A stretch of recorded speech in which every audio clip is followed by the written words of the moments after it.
कल्पना करा, एक असा किल्ला ज्यावर 350 वर्षांपासून ना जंजिराच्या सिद्धी, ना पोर्तुगीज, ना डच आणि ना शक्तिशाली ब्रिटिशांची संपूर्ण सेना याला जिंकू शकली। याचं नाव आहे सिंधुदुर्ग, ज्याचा अर्थच आहे समुद्राचा किल्ला।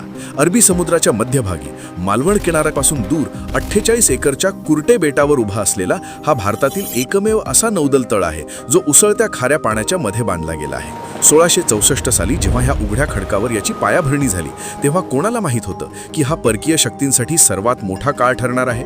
छत्रपती शिवाजी महाराजांनी 3000 कामगारांच्या मदतीने या साध्या खडकाला एका भव्य किल्ल्यात रूपांतरित केलं।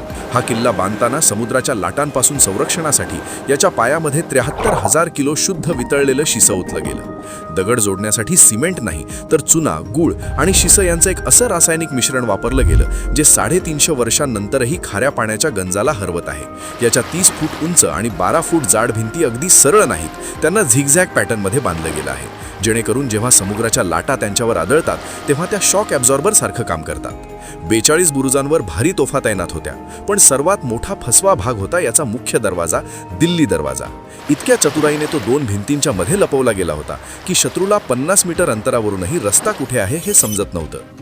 पण सर्वात मोठा चमत्कार किल्ल्याच्या आत आहे। चारही बाजूंनी खाऱ्या पाण्याने वेढलेलं असूनही इथे गोड पाण्याची 3 विहिरी आहेत। हे कसं शक्य आहे? खरं तर हे गोड पाणी मुख्य भूमीवरील सह्याद्री पर्वतांचं आहे, जे जमिनीच्या खोल भागात असलेल्या अंडरग्राऊंड रॉक फॉल्ट लाईन्सच्या माध्यमातून खाऱ्या समुद्राच्या तळाखालून प्रवास करून या किल्ल्यापर्यंत पोहोचतं।